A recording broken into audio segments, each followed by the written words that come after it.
You're listening to The Other 50%, a history of Hollywood. I'm Julie Harris Walker. This is the podcast where I talk to successful women in entertainment and hear their stories. And this week, in honor of Halloween, I spoke with Karie Bible. Now, this is one interesting woman. She runs the Film Radar website, and she's launched a newsletter called Film Radar Real Women that tells you where and when to go watch films made by women on the big screen. Yes, please. She's also the tour guide for the Hollywood Forever Cemetery. She's a film historian, an author, a sought-after expert, and her birthday is on Halloween. So happy birthday, Karie. And we recorded this weeks before the Harvey Weinstein story broke, and we were already talking about sexual harassment and transparency and the shift that we are now experiencing. It's a bit predictive now that I'm hearing it and is really very timely. And also, we talk about a book called The Gift of Fear, and in light of everything, I think this is a must-read for everyone. And I have another podcast called The Other 50%, a history of tech. You can also find it on Apple Podcast, Stitcher, or on the Other 50% website. And that is where I talk to successful women in tech and hear their stories. Okay, here's Karie. Okay, so I know you have a bunch of jobs. So what do you do? I do a lot of things. I am the in-house tour guide at the Hollywood Forever Cemetery in Hollywood. I've been there since 2002. And I give historic walking tours of the cemetery several times a month. I created a website, which is currently being revamped right now, and a newsletter called Film Radar, and it's about repertory, revival, and specialty films playing across Los Angeles. I have a partner on the site, Ray McDermott, who is super awesome. He helps me do the site and the newsletter, and I couldn't do this without his help. And I recently started a new newsletter called Film Radar Real Women. And you know we love that. The reason I started Film Radar in general was because when I moved to Los Angeles, I worked in the industry, and I was really just dazzled by how many classic movies and wonderful films from around the world I could see on big screens across Los Angeles. Mm-hmm. I didn't even own a TV when I first lived out here because I thought, why? I live down the street from the Egyptian. I'll just go there every night and see a movie. And so I thought, well, someone should just do a newsletter about these things. And so I typed out a very crude little email newsletter and sent it out to like a handful of friends. And then one of those friends forwarded it across the lot at Fox, and another friend, it just kind of grew from there. And I really love just spreading the word about these incredible movies and ways you can really experience them on the big screen. Mm-hmm.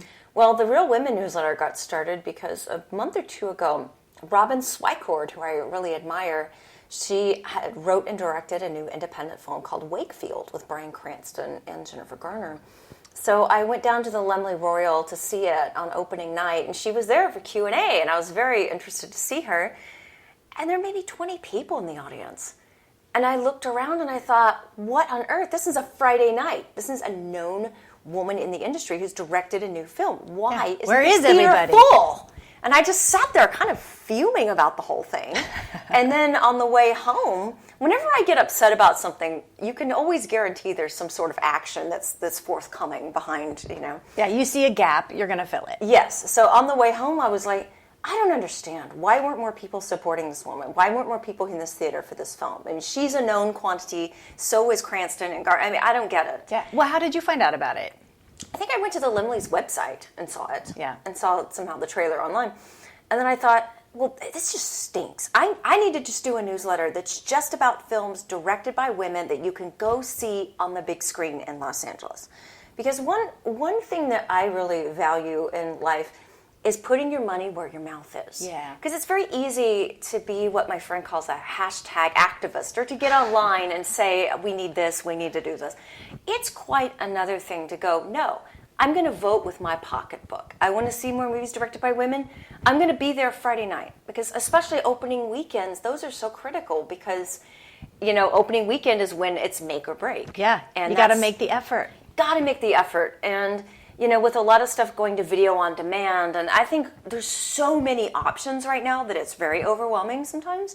But I just felt like if I can do anything to get even a few people to put their butts in a seat on a Friday night or a weekend when this film opens, that was directed by a woman, then by golly, I should do it. Yeah. So I started the newsletter just recently, actually. So if people want to sign up, they can just email me, karie@filmradar.com. I'll put them on the list, and I'm hoping to grow it. And my hope is that maybe eventually we could have gatherings or social events or discussions afterward or something like that.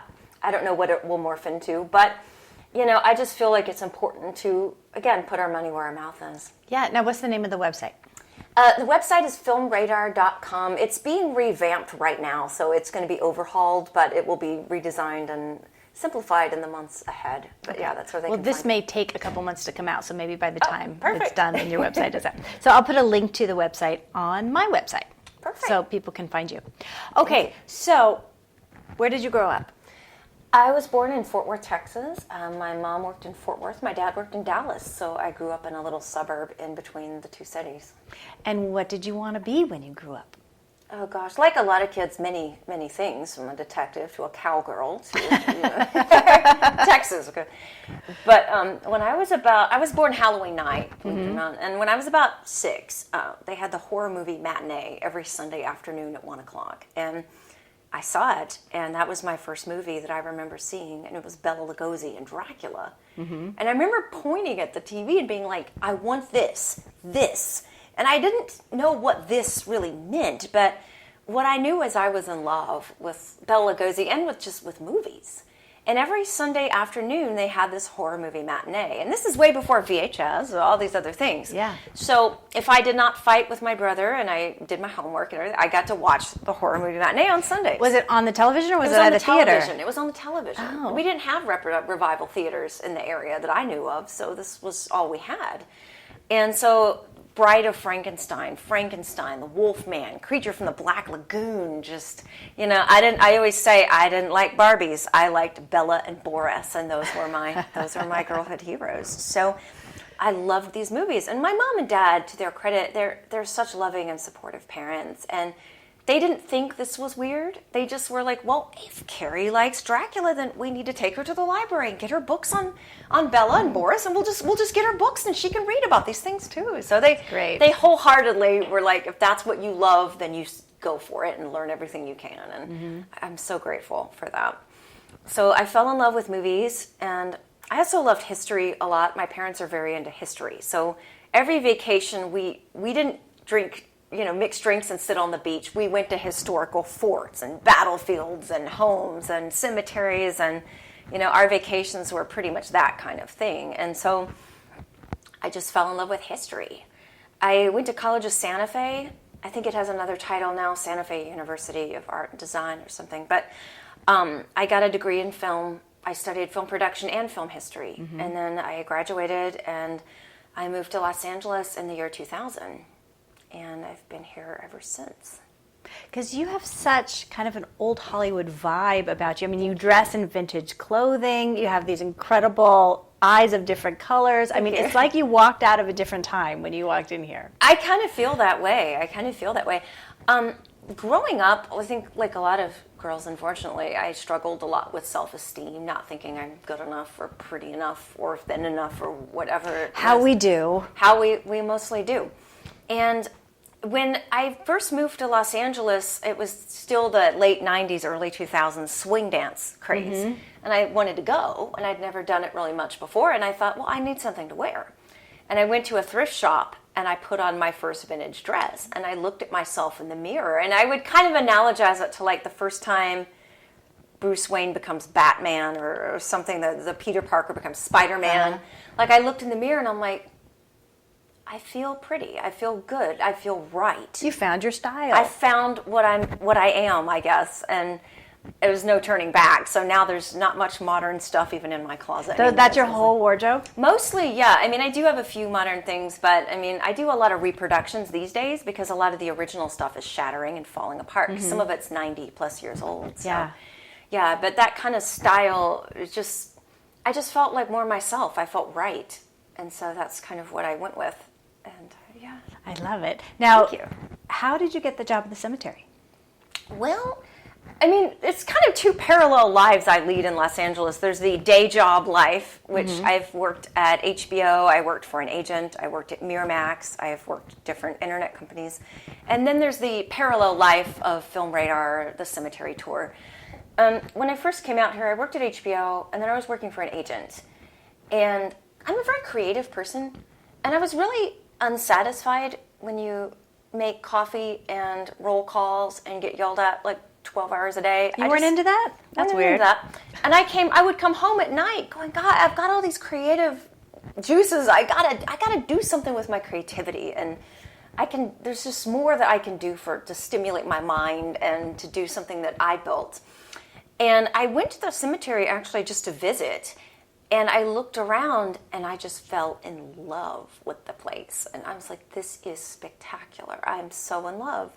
And I thought, I wonder if they have a tour. If so, I'm going to take it. Yeah. And then I asked around, and there was no tour. And I thought, well, darn it, then I can do it. Because I'm going to give it. Yes. Well, I grew up going to cemeteries and also Civil War forts and locations all around the country with my parents. So I saw so many people that were reenactors. They would dress in the antebellum gowns or the Confederate or Union uniforms, and they'd stand there and talk. And they were always very animated and characters and, very interesting personalities. And I thought, when you see that a lot growing up as a kid, it sticks with you. At least it did with me. And I thought, I can do this. I can do this. This is what I'm going to do. And then I met Marc Wanamaker. He's a very well-known historian. He works with Hollywood Heritage. He consults on movies that are set in period piece, different eras and such. And he became a really good friend to me, and he became a mentor.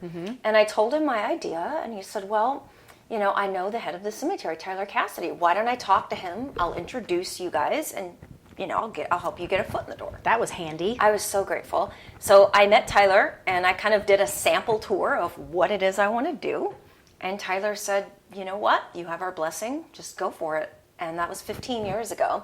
So you designed and created the tour? Yeah, basically. Did you need to do a lot of research, or did you know who these people were and their contribution? I knew a lot of them were, but I have a voracious curiosity. Like, I'm always trying to learn. So I still to this day, I read books, I watch movies. The process never stops. But what I did is I got a map of the cemetery, and on my Saturdays or Sundays when I wasn't working, I would just take a pen and a highlighter and that map and just wander all over that place and memorize where everybody was. And then I would read every book, watch every documentary, watch every movie, try to just learn as much as humanly possible.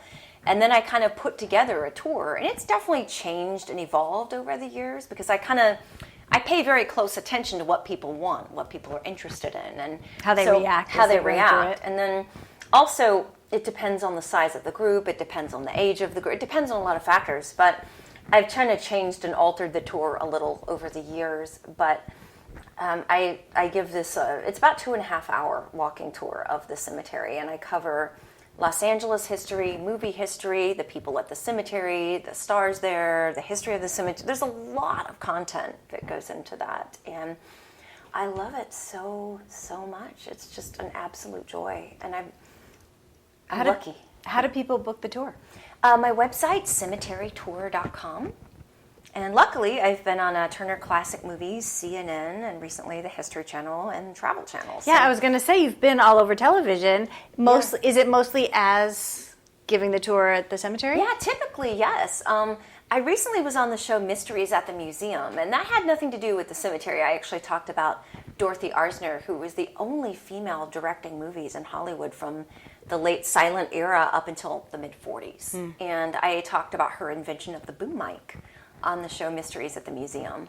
But she invented the boom mic? More or less, yeah. Actually, she was directing The Wild Party, which was Clara Bow's very first talkie.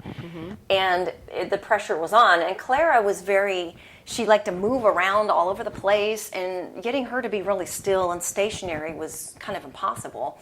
And given that it's an early sound film, it was really a tricky time. And yeah, they were just learning how to do it. They're just learning how to do it. And if you see some early talkies, it's obvious there was a huge learning curve for Hollywood. Singing in the Rain taught us everything, exactly. Right? Well, Dorothy Arzner came up with the idea of basically she got someone to get like a fishing rod and put a microphone at the end of it, which would allow the boom operator to kind of follow Clara around so she could still have that freedom of movement that was really her signature. But they could still record her voice. And Dorothy Eisner came up with this. And it's still in use today in Hollywood, of course. So that's kind of what I talked about on Mysteries at the Museum. So do you consider yourself a historian also?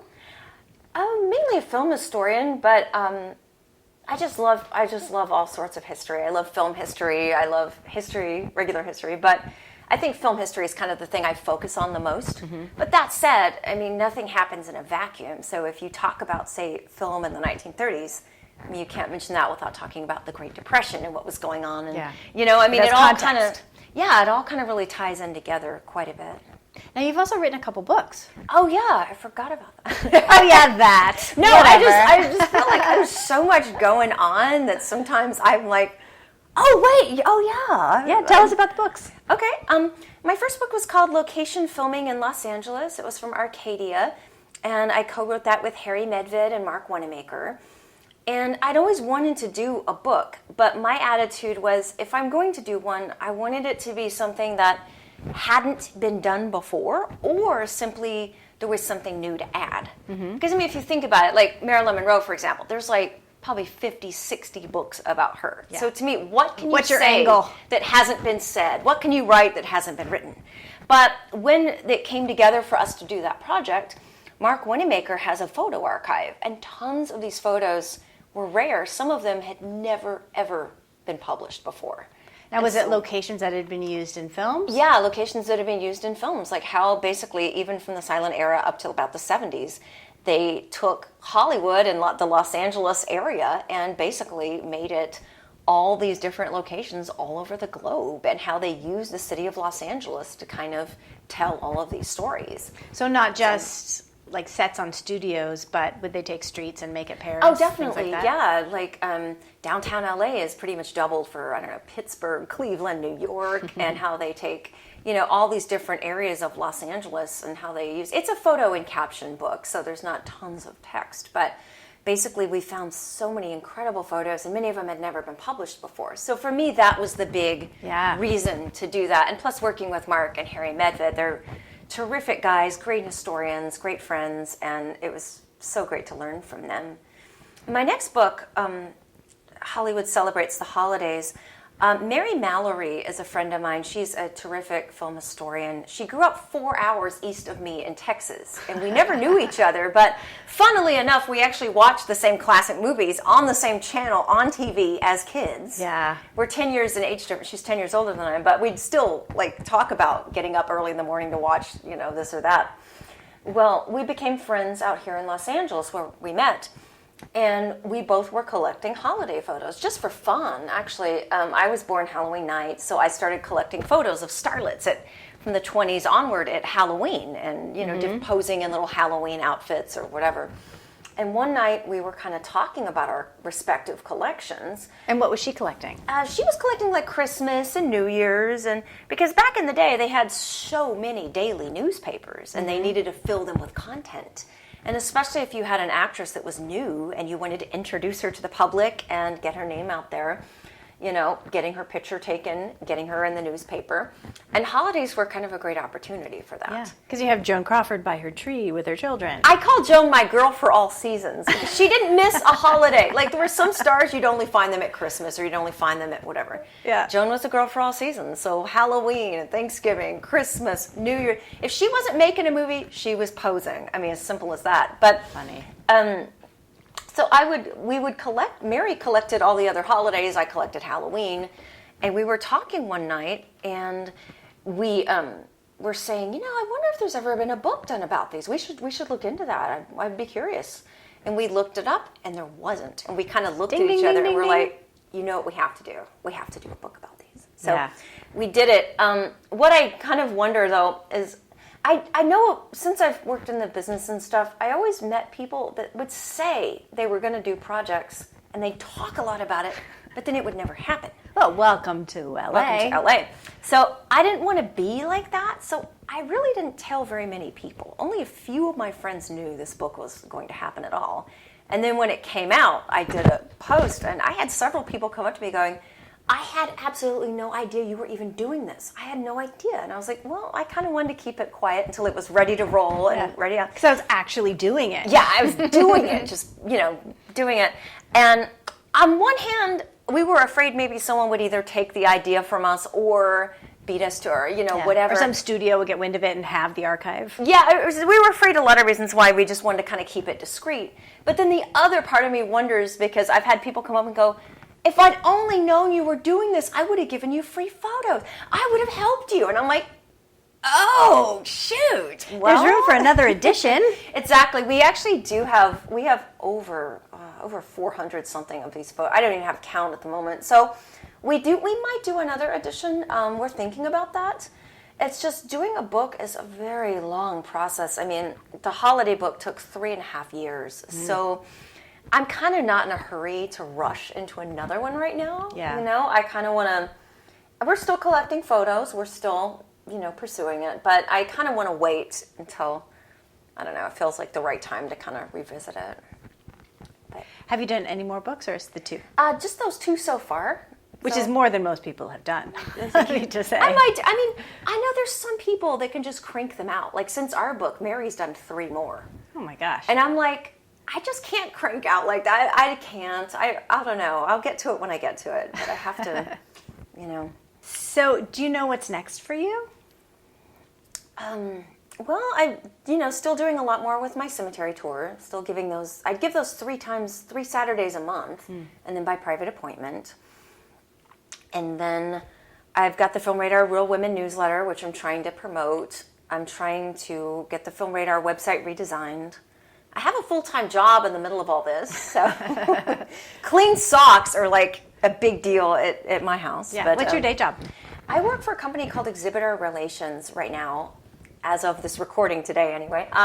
We put out reports on what movies gross at the box office. We do weekend estimates, weekend actuals of box office numbers. We put out a feature release schedule, a weekly release schedule, a weekend newsletter. We do all sorts of stuff, and I write reports. I talk to the media occasionally. I help all clients with issues. I help all clients with subscriptions. I send out invoices. I collect payment. I do all sorts of different things. So I read an article in the last couple of days that said that the female-led movies did really well this summer.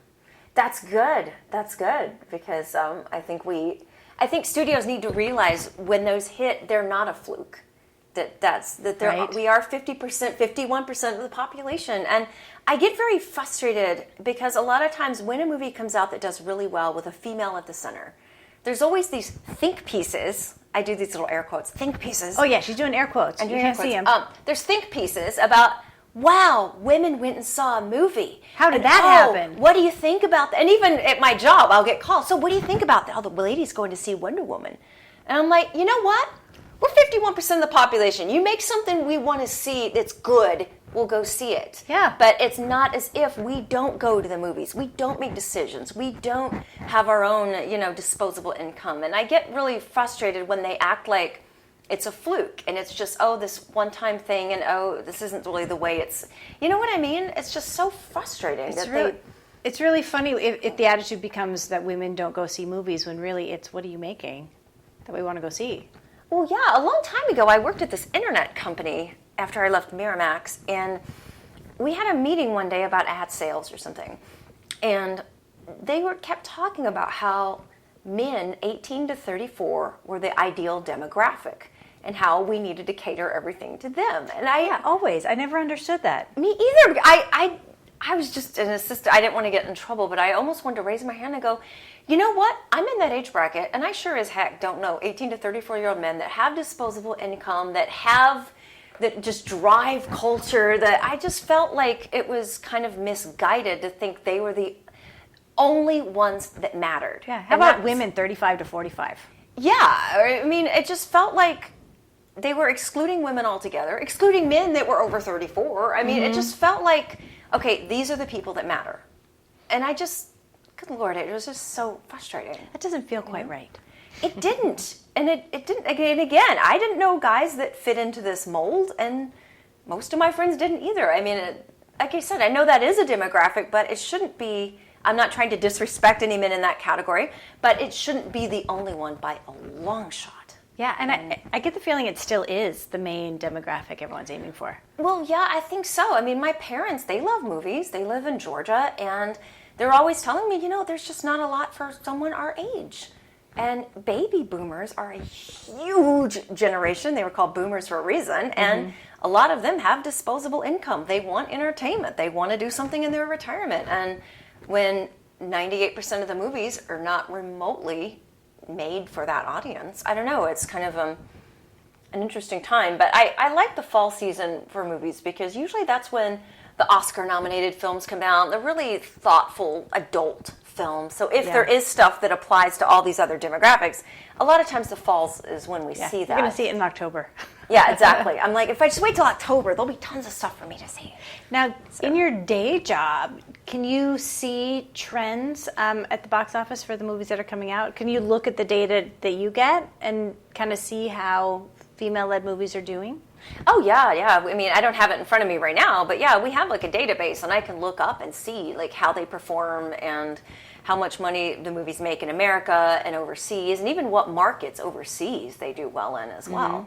It's kind of amazing the China market has exploded. So, for sure. Oh, it's crazy. So like if you look at a movie and how it performs in America overseas and then in China, I mean, China leads all the other countries in the world in terms of how much money these movies make at their box office. Now, I had a woman I interviewed the other day who told me that when she was shopping her movie, she was specifically told her female-led movie wouldn't play overseas, and especially not in China.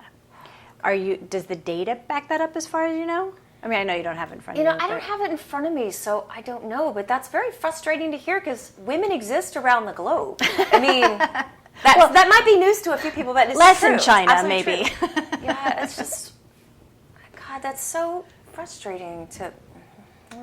Well, people say a lot of stuff that just isn't true as far as, demographics, but we're trying to shed a light on it so people knock it off. Yeah. Tell me this, are you a success? I will say that spending a lot of time in a cemetery, you think a lot about life and death. You can't not think about it. It's right literally in your face a lot. And even the graves that weren't famous, I know a lot of those stories. And there's a lot of sad ones. And every day I'm there, it stays with me. I think that teenage girl didn't see that car coming. That guy did not know that plane was going to blow up that day. And you just think like every day that I'm alive, that's a gift. Every day, even a bad day, I was alive that day. There's something good that happened that day. And I think, well, life is short and it was a risk and it has not been easy, but I followed my passion. I followed something I loved. I tried to do interesting things and I tried to make a real difference in my life and with my life. And at the end of the day, I can't regret that. Very nice. Sheryl Sandberg is on tour right now for her second book, Option B. And one of the things she's saying is stop complaining about getting old. Like you're lucky that you get to get old. Yeah, Let's stop complaining about it. I was in Ireland one time and I saw a sign on the wall of a pub in Ireland and it said, never complain about getting older. Many people are denied the privilege. Exactly. I thought, wow.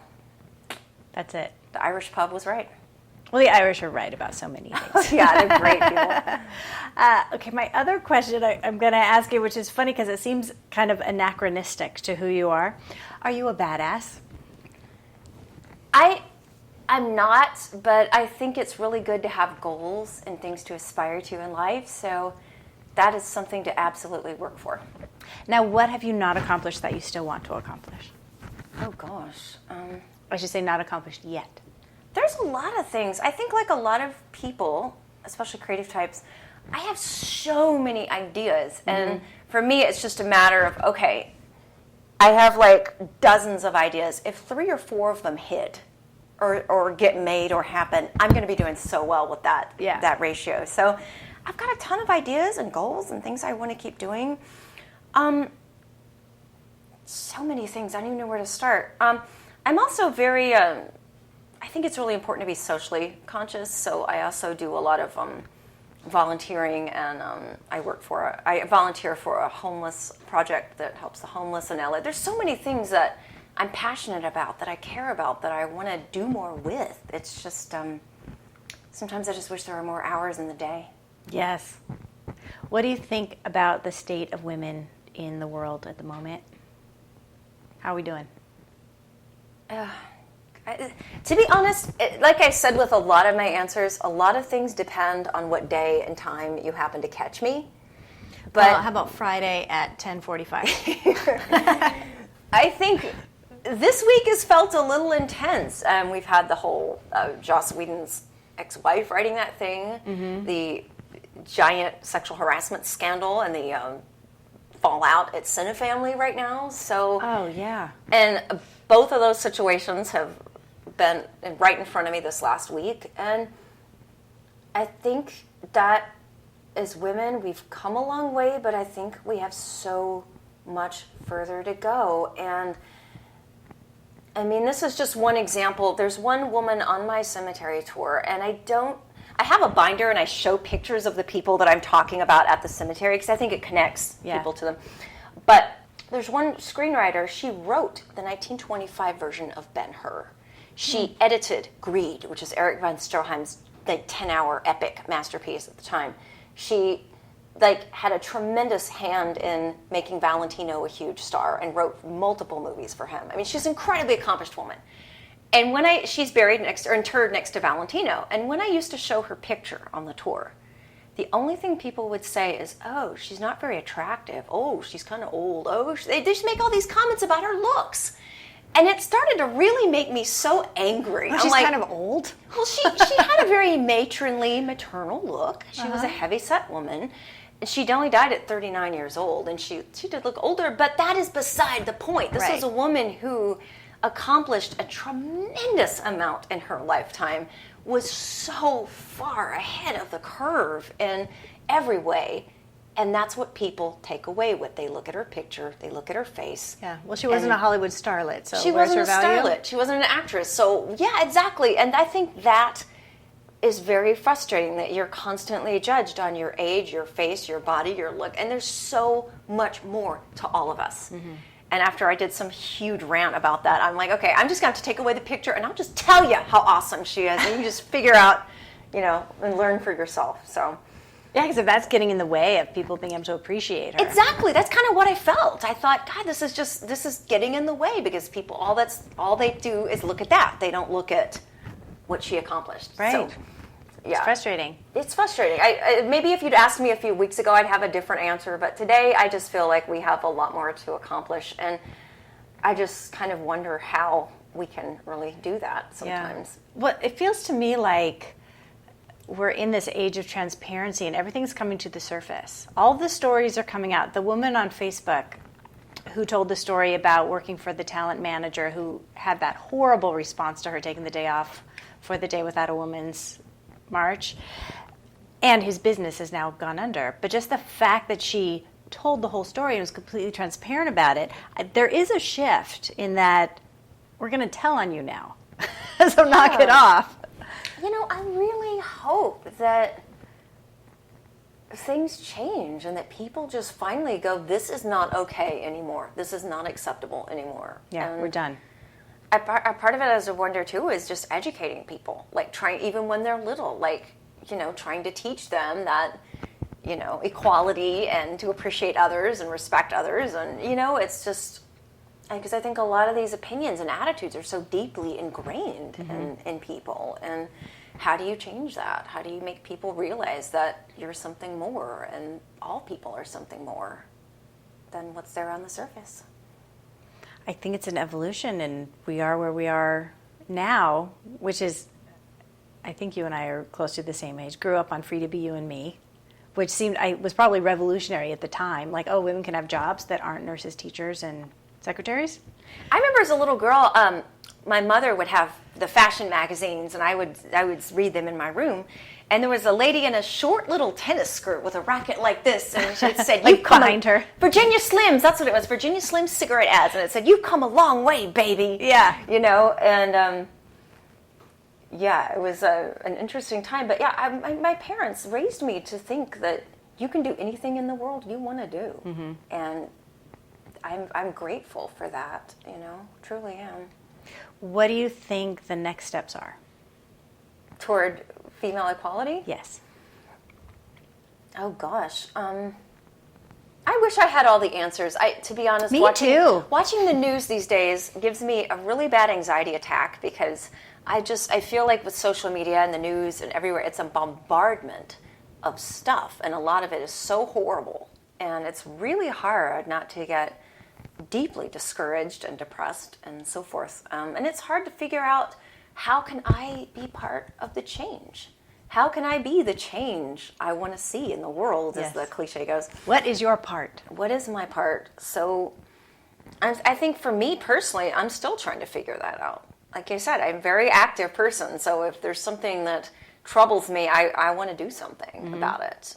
What gives you hope right now? Gives me hope.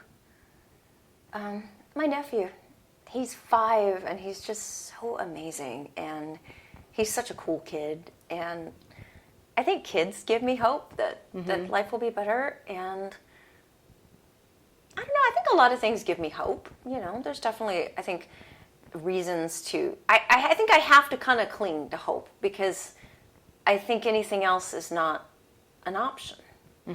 The homeless project that I work for, I volunteer every Monday evening for it. And right after the election, a lot of the people were real upset. Deeply upset, and some of them were even huddled together, and they were just so kind of traumatized, and they were explaining to me they were afraid of getting kicked out of the country. They were afraid of not being able to survive anymore because of the potential of what can happen. And I said to them, I said, I have to believe there are enough good people and caring people and kind people that are going to fight back, and they're going to protect you and help you, and that we're not going to let this happen. We're not going to let bad things happen to you. And I hope that that is true. Oh, it's got to be true. Yeah. What advice do you have for young women coming up? I would say be open to what life has for you. I never thought I'd be a cemetery tour guide. That wasn't what I meant to do. I went to film school. I was going to make movies or produce. That was like the goal. But I think John Lennon had this quote that like life is something that happens when you're making other plans. And I think that's so true of me, because I had other plans. I really did. Film history was just kind of a little hobby. But as I grew dissatisfied in these jobs, I kind of increasingly turned to film history because it gave me so much joy. And then it just became such a force for me and such a thing I wanted to really spend time on. And life just kind of led me in directions I never, ever thought it would. So I think it's kind of important to be open to what life has. And sometimes if something isn't working out that you're really trying to do, there's a lot to be said, of course, for persistence. But there's also something to be said for saying, wait, maybe there's a reason this isn't working out. Maybe there's a whole other path that I should be following and be open to following should, the opportunity arise. So I think kind of being open to what life has for you is really important. And there's also a really good book called The Gift of Fear by Gavin de Becker. I wish I would have had this book so badly as a teenager.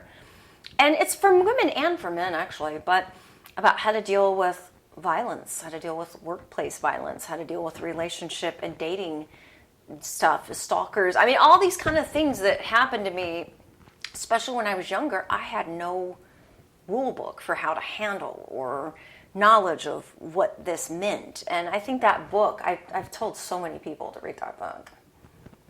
It's funny, you told me about it the day we met, and I've been thinking about it ever since. It's so important, I think. And isn't the thrust of that book trusting your intuition? It is, because I think as women, a lot of times we're raised to be, and I'm speaking very generally, by the way, sure, but polite, and you're raised to be kind of a people pleaser and make everybody happy and take care of people and don't rock the boat. Don't rock the boat. And like, there's an example in this book that really hit home for me. It's like, say you're a female, you're an employee at a company, and you're getting into an elevator late at night after work, and there's someone in the elevator with you, and it's just you and them, and you have a bad feeling. And a lot of times, especially with women, but other men probably do this too.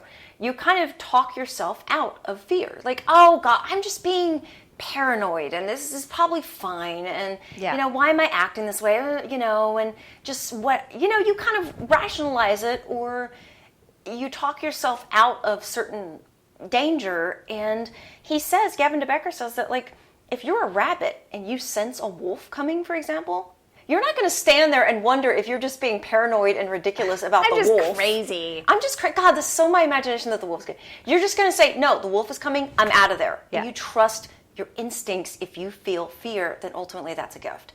And that was such a revelation to me, because I can't tell you how many situations I've been in that were either dangerous or potentially so, or very harmful, that I just thought, this is all in my head. I'm being silly, or I just need to get over that, or, and that's not a really helpful way to think. And it's freeing to honor your intuition. Exactly. And that's kind of, for me, the takeaway from that book. And again, I've even had men refer to that book that I've talked to. So it's not just, how to protect yourselves as a woman. It's just as a human being, how to recognize different dangerous signals in the world, and how to respond, and how to trust your judgment and your instincts and your intuition. And I think I really wish Gavin DeBecker had like a high school course or something that like everywhere he taught, or someone taught, that like told people this, because I didn't know, Yeah. And boy, that book would have been really nice to have like 20, 30 years ago. Okay, put it on your list. We're spreading the word. Is there anything we didn't talk about that you wanted to talk about? I think we're good. Okay. I'm going to link to all your stuff on my website so that people can find you, because you're everywhere doing a million things. Thank you. Thank you so much for doing this. Thank you so much for having me. You've been listening to The Other 50%, a history of Hollywood. I'm Julie Harris Walker. I'd like to thank Karie Bible for telling her story. And special thanks to Jay Rowe, Danny Rosner, and Allison McQuaid for the music. Please find us on Apple Podcasts, Stitcher, or Podbay, and subscribe and leave a review. And of course, on our website, theother50%.com, all spelled out, for added features, bios of our guests, and the merch.